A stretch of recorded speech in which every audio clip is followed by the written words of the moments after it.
I refer the Prime Minister to her unequivocal statement on Sunday and reiterated by Labor backbenchers today that every cent raised from pricing carbon will go to assisting households.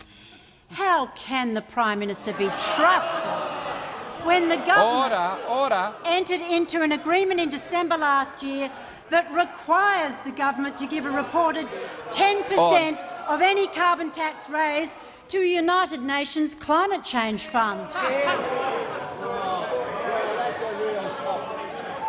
Order.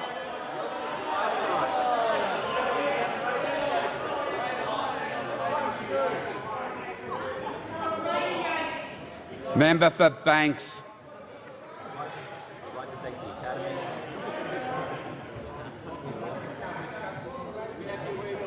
Order.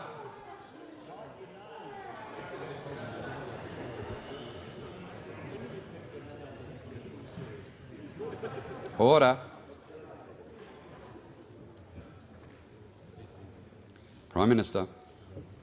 Thank you very much, Mr Speaker. Can I answer the Deputy Leader's question? She's asked me about how money raised from carbon pricing will be used.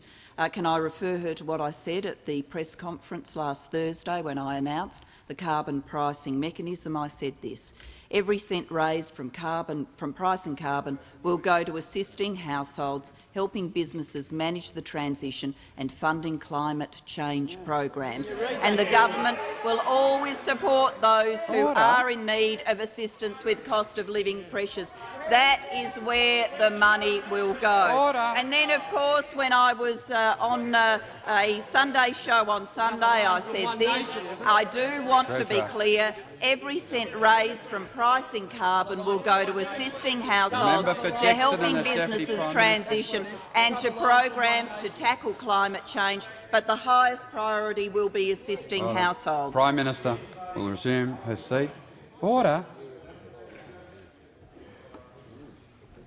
The Deputy Leader of the Opposition on a point of order. Mr Speaker, the Prime Minister is referring to a quote she made on Thursday. I'm talking about what she said on Sunday and what every backbencher who did the doors today said about the 10. The Deputy Leader of the Opposition will resume her seat. The Deputy Leader of the Opposition will resume her seat.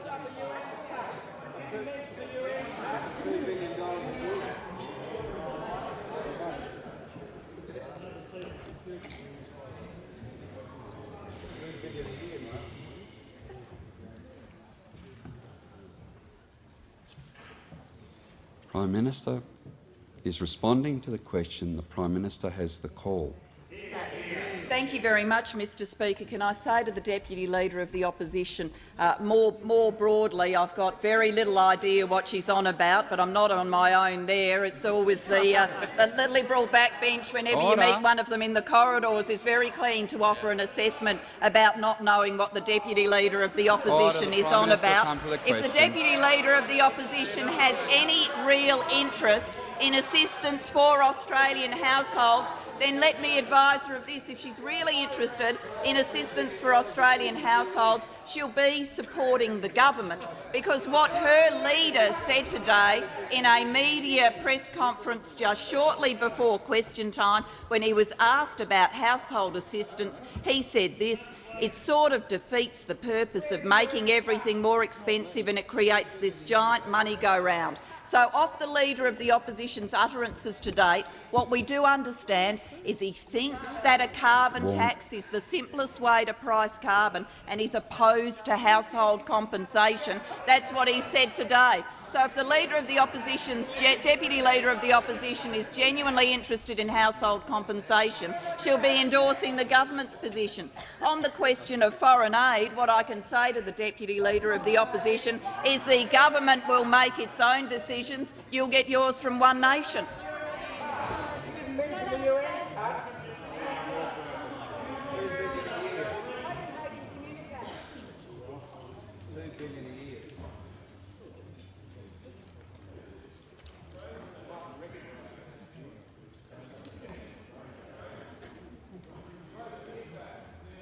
Order.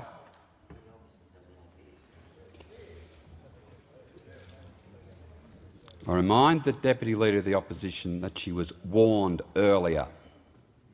So that's one more warning than she really needs today, and if she continues to interject, she will be dealt with.